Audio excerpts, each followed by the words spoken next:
Hello, it is Q&A Wednesday, and this is our first one, and every single week I am going to come back to you with your answers for whatever questions you have. So you can go to my Facebook, you can go to my website or Twitter, and you can ask me any question that you want, whether it is weight loss, nutrition, whatever struggle you're having, and I will get back to you with the best possible answer. If I don't know the answer, then I will research it for you and I will get back to you via video. So I have 3 different questions today that I'm going to answer, and the first one has to do with how to tighten up your skin after you have had a dramatic weight loss and a pregnancy. So this is for Elizabeth Daughtry. Hope I'm pronouncing your name right. So the first thing that you need to do is to make weight training a priority. So what you want to do is make sure that the structure that is underneath your skin is supporting your skin. So you need to be training at least 3 days a week, and that's minimum, just to build up the skin tone and the elasticity. And the best way to think of it is your skin is kind of like a house, but underneath your muscle tone, that is the foundation of the house. And so you need to make sure that you have as much muscle tone as possible underneath. Now the second component to that is also making sure that you're not losing weight too quickly, because if you do lose any more weight too quickly, then you're going to increase how much elasticity is lost in your skin. So try not to lose more than 1 to 2 pounds per week, because then you will lose some of that elasticity in your skin, and it does take more time for your skin to kind of rebound from that. So the second part is stay hydrated. This is really, really important, and people don't think about this, but if you're not hydrated, then your skin does lose the elasticity in it. So drink at least 2 liters of water every single day, and you're going to see a dramatic result in your skin, and it starts to kind of bounce back once it does have hydration in it. But the more, dryness that is in your skin, the more that it's going to crack, the more that it's going to peel, and the more that it is just kind of having the life sucked out of it, and it cannot repair itself, and it cannot shrink back to its normal size if it isn't being hydrated.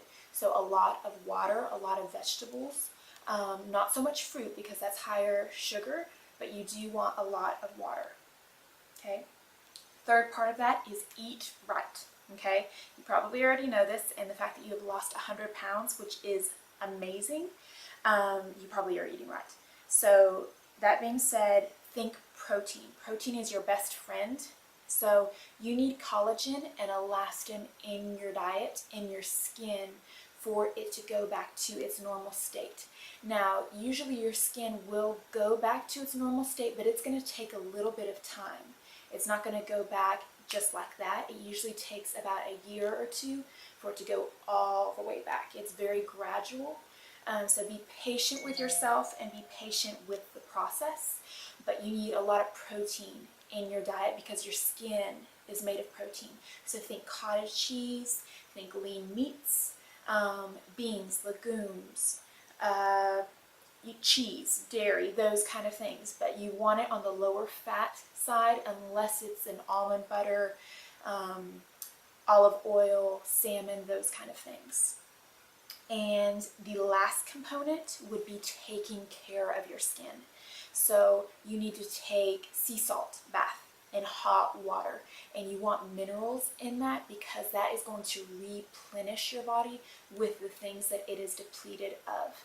And these are probably not the answers that you were thinking of, but your body has lost a lot of things through the weight loss process. You were in a deficit of certain things, so you have to feed your body back the things that it has lost. And so you are going to need some minerals, you're going to need sea salt bath, you're going to need a skin tightening cream that has vitamin C, that has, different components like aloe vera, that has sea kelp. all of these things that you probably weren't expecting, caffeine, and that's actually going to tighten your skin back up. And those are the things that's really going to feed your body and get it back to its normal state. And just be patient with yourself. You were patient through the weight loss process, and now just be patient for your body to go back to its normal state. And you're going to do amazing. And job well done on your weight loss. Next person is Kristen Gilkinson, and you are one of my girls on my membership site. And she wants to know, can there be additional snacks to the membership meal plans? And what she's referring to is, if you go to my website, I have a membership site as well. And it's $14.99 a month, and what it is, I give you workouts every single day of the week. I give you a meal plan for every single day of the week. I give you a playlist for every day so that you never have to think about what your workout is. You never have to think about what you're going to eat, what you're going to listen to. I do it all for you for $14.99. You really can't go wrong. And she wants to know if she can eat other things than what is prescribed on the meal plan. The answer is yes, you can. I just give you a meal plan template so you don't have to think about what you're going to eat. You can do something else if you want to. You can find something that's lower calorie. I don't recommend going too far on the calories than what I've given you, only because I keep you in that range of about 1,500 calories. And for most women, if you're trying to lose weight, you don't want to go too far above that, or you will be over on your calories and you're not going to see very much on your weight loss if weight loss is your goal.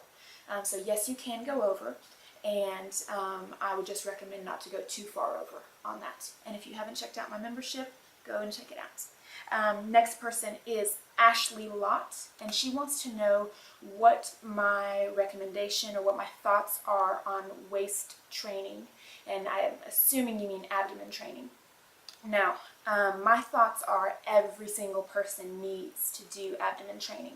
Now, here is the caveat to that. You need to know your waist. Now, what I mean by that is, do you have a thick waist? Do you have a wide waist? And the reason I say that is, if you have a very wide waist, you do not need to be adding thickness to it. And so the way that you would avoid that is, don't do a lot of twists from side to side with weighted plates, because all you're going to do is add more thickness from side to side, and that is not what you want to do as a woman. What you would want to do instead is work from top to bottom, and that way you are creating a very defined waist in the front, but you're not creating more thickness on the side, so that, you know, when you go clothes shopping, you actually went up in a size. That's never our goal, to go up in sizes, most of us anyways. And so you really need to know what kind of waist you have. Are you thick-waisted? Are you narrow-waisted? Do you carry your weight more toward the bottom, or do you carry it more toward the top? You need to understand where you carry your weight, how your weight fluctuates, those kind of things. And what foods make you gain more, those type of things. And once you start to understand where your weaknesses and where your strengths are, then you can train for those. Now, I do recommend that you train your abs 3 times a week on non-consecutive days. That way there's time for healing. But everybody says your abs are made in the kitchen, and that has actually been abused, and now we have a generation of people with underdeveloped abs, and it's a skinny fat generation, because you have to work your abs to have abs. You get your fat loss in the kitchen by being in a calorie deficit, but if you do not work your abs, you will have no muscle tone.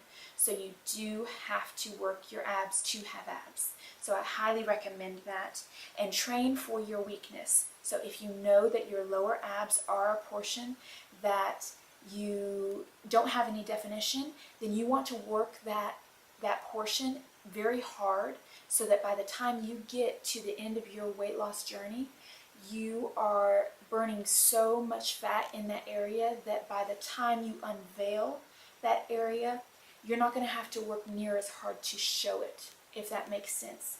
You want to create so much muscle mass within that specific area that once the fat starts to go, the muscle tone is showing. But if you have no muscle tone there, you're going to keep losing fat, And then once you look down, you're going to wonder where in the world your abs are, and you're not going to have anything to show for it. So I hope that all of those helped. If you liked this, please subscribe, please share, and head over to my fan page, head over to my website, and I hope that you enjoyed this video, and go ahead and ask more questions. I am happy to answer any of your questions, and have a wonderful week.